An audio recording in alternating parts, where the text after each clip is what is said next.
খুব সহজে ঘরোয়া মশলায় কিভাবে বিফ কাঠি কাবাব বানাবেন আজকে এই ভিডিওতে আমি শেয়ার করব। এখানে আমি ফ্রেশ গরুর মাংস নিয়েছি, হাড় চর্বি ছাড়া 300 গ্রামের মতো। তারপর পাতলা করে স্লাইস করে কেটে পাটায় আমি ভালো করে থেতলে নিয়েছি।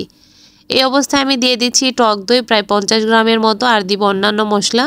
এখানে আছে ধনিয়া গুঁড়া, স্বাদমতো একটু লবণ, তারপর দিয়ে দিচ্ছি মরিচের গুঁড়া, আর দিয়ে দিচ্ছি সব ধরনের মশলা মিলানো একটা উপকরণ আমার কাছে আছে, ওই মশলাটা।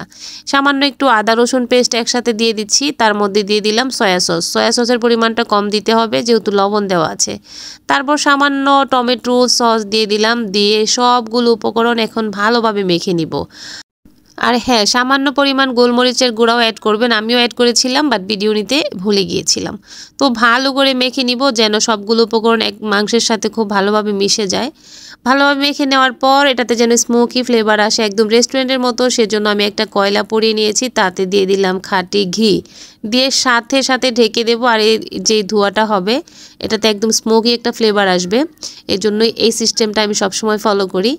আর এই তো কাঠি কাবাবের জন্য আমি কাঠি নিয়ে নিলাম। কাঠিগুলো আমি ঘরেই থাকে, আমি হচ্ছে বানানোর আগে জাস্ট 15-20 মিনিট পানিতে ভিজিয়ে রাখি। আর এটা মেরিনেটের জন্য রেখে দিয়েছিলাম 4 ঘন্টা। 4 ঘন্টা পরে এই তো এই অবস্থা। এখন আমি আরেকবার একটু ভালোভাবে মিশিয়ে নিচ্ছি। এইভাবে কাঠি কাবাব বানালে আপনার রেস্টুরেন্টে যেতে হবে না, বাসায় অল্প খরচেই আপনি পরিবারের সবার সাথে খেতে পারবেন। এখন হচ্ছে মাংসটা কাঠিতে গাঁথার পালা। আমি হচ্ছে এপাশ ওপাশ করে খুব সুন্দর করে কাঠিতে গেঁথে নিব।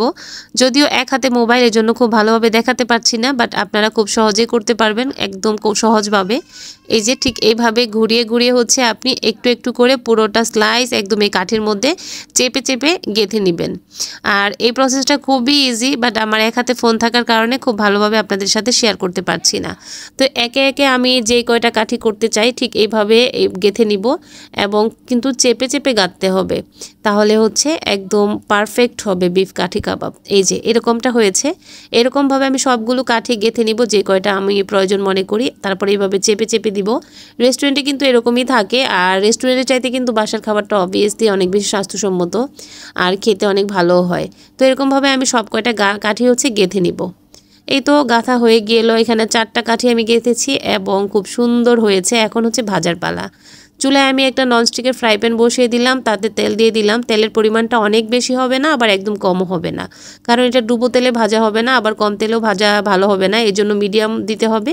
দিয়ে সবগুলো কাঠি আমি দিয়ে দিচ্ছি, দিয়ে হচ্ছে চুলার আঁচ একদম মিডিয়াম লোতে রেখে ঢেকে এটাকে আমি আস্তে আস্তে আস্তে আস্তে করে ভেজে নিব এপাশ ওপাশ করে। এই তো ভাজা হচ্ছে, আর আমি একটু একটু পরপর নেড়ে চেড়ে দিচ্ছি, কারণ চারপাশটা যেন খুব ভালোভাবে ভাজা হয়। প্রায় তো এই পাশ ওপাশ করে প্রায় 40 মিনিট আমি এগুলাকে ভেজে নিয়েছি। 40 মিনিট ভাজার পর এটা একদম পারফেক্ট হয়ে গিয়েছে।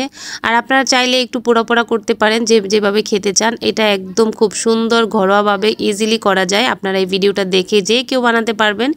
আর এটা খাওয়ার জন্য আমি আজকে বাসায় তৈরি করছি একদম ফুলকো ফুলকো পরোটা, মচমচে পরোটা। আপনারা চাইলে নান রুটির সাথেও খেতে পারেন এই কাবাবটা, তবে পরোটা নান সবভাবেই ভালো লাগে। আর এটা খাওয়ার জন্য অবশ্যই সালাদ লাগবে। আমি খুব সুন্দর করে সালাদ বানিয়ে নিলাম, টমেটো, ধনিয়া পাতা, পেঁয়াজ, কাঁচামরিচ যা যা আছে সব কিছু দিয়ে। আর এই তো খাওয়ার জন্য রেডি। কেমন হয়েছে অবশ্যই কমেন্ট করে জানাবেন।